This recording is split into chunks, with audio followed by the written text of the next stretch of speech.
सरकार का खाद्य विभाग अब पूरे राज्य में फर्जी राशन कार्ड की पहचान के लिए एक बड़ा जांच अभियान चला रहा है। इस कदम का मुख्य उद्देश्य उन लोगों को सूची से बाहर करना है जो इस योजना के लायक नहीं है, ताकि राशन का असली लाभ केवल गरीब और जरूरतमंद परिवारों को ही मिल सके। अगर आपका कार्ड सही है तो आपको घबराने की जरूरत नहीं है।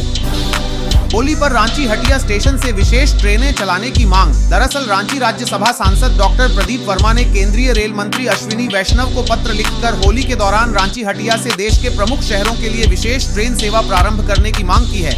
डॉक्टर वर्मा ने अपने पत्र में लिखा है कि रांची राजधानी होने के साथ साथ सामाजिक, आर्थिक और राजनीतिक गतिविधियों का प्रमुख केंद्र है। शिक्षा, रोजगार, चिकित्सा, व्यापार और पर्यटन सहित विभिन्न कारणों से बड़ी संख्या में लोग रांची से देश के अलग अलग हिस्सों की यात्रा करते हैं। ऐसे में रांची हटिया रेलवे स्टेशन राज्य के यात्रियों के लिए महत्वपूर्ण आवागमन केंद्र है। होली जैसे बड़े पर्व के दौरान यात्रियों की संख्या में अत्यधिक वृद्धि होती है। वर्तमान में उपलब्ध ट्रेन सेवाएं इस अतिरिक्त दबाव को संभालने के लिए पर्याप्त नहीं है। उन्होंने सुझाव दिया कि होली पर रांची हटिया से जम्मू, एर्नाकुलम, अहमदाबाद, इंदौर, प्रयागराज, सिकंदराबाद, नई दिल्ली, गोरखपुर, बीकानेर, लखनऊ एवं जयपुर जैसे प्रमुख गंतव्यों के लिए विशेष ट्रेन सेवाएं अथवा अतिरिक्त फेरे संचालित की।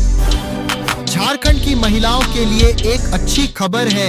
मुख्यमंत्री मनीया सम्मान योजना की अगली किस्त जल्द ही आपके खाते में आने वाली है, जिसकी प्रक्रिया शुरू हो चुकी है।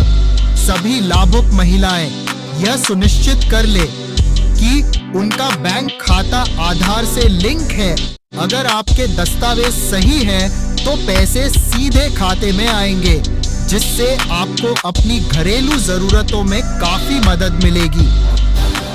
झुंड। झारखंड में रेलवे ट्रैक पर हाथियों के झुंड के कारण ट्रेनों का संचालन प्रभावित हुआ। जबलपुर हावड़ा शक्तिपुंज एक्सप्रेस समेत 9 ट्रेनों का रूट बदला गया। रात में हाथी ट्रैक पर आ गए थे, जिससे ट्रेनों को डाइवर्ट करना पड़ा। यह जंगल क्षेत्रों में आम समस्या बनी हुई है। धनबाद मेयर चुनाव को लेकर चर्चा जारी है। जयराम की राजनीतिक रणनीति को गुगली बताया जा रहा है। चंद्रशेखर के काम की सराहना करते हुए प्रकाश के लिए वोट मांगे जा रहे हैं। चुनावी माहौल गर्म है।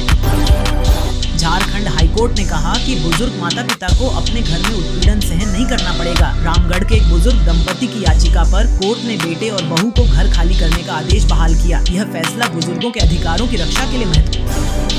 खंड में निकाय चुनाव 7000 होमगार्ड्स को जिलों में तैनाती के लिए किया गया। कौलप नगर पालिका आम निर्वाचन 2026 के अवसर पर विधि व्यवस्था बनाए रखने के लिए राज्य के 24 जिलों में बड़ी संख्या में होमगार्ड्स की तैनाती की जाएगी। मतदान के दौरान तैनाती के लिए राज्य भर से 7000 होमगार्ड के कॉलअप किया गया है। होमगार्ड्स मुख्यालय से जारी निर्देश में यह बताया गया है कि नगर पालिका आम निर्वाचन 2026 के अवसर पर विधि व्यवस्था को सुनिश्चित करने के लिए सभी जिलों के लिए 20 फरवरी से 24 फरवरी तक कुल 5 दिनों के लिए 7000 होमगार्ड को कॉल अप किया गया है। 25 फरवरी के बाद होमगार्ड अपने अपने जिलों में रिपोर्ट करेंगे, जहां से जिला पुलिस अधीक्षक द्वारा उन्हें विधि व्यवस्था की देखरेख में लगाया जाएगा। झारखंड में प्रधानमंत्री आवास योजना के नए लाभार्थियों की लिस्ट अब आपके ब्लॉक ऑफिस में मिल जाएगी। जिन लोगों का नाम इस सूची में है, वे जल्द से जल्द अपने जरूरी कागजात जमा कर दें। अगर आप समय पर अपनी प्रक्रिया पूरी कर लेते हैं, तो घर बनाने के लिए पहली किस्त जल्दी मिल जाएगी और आपका पक्का घर बनाने का सपना सच हो सकेगा।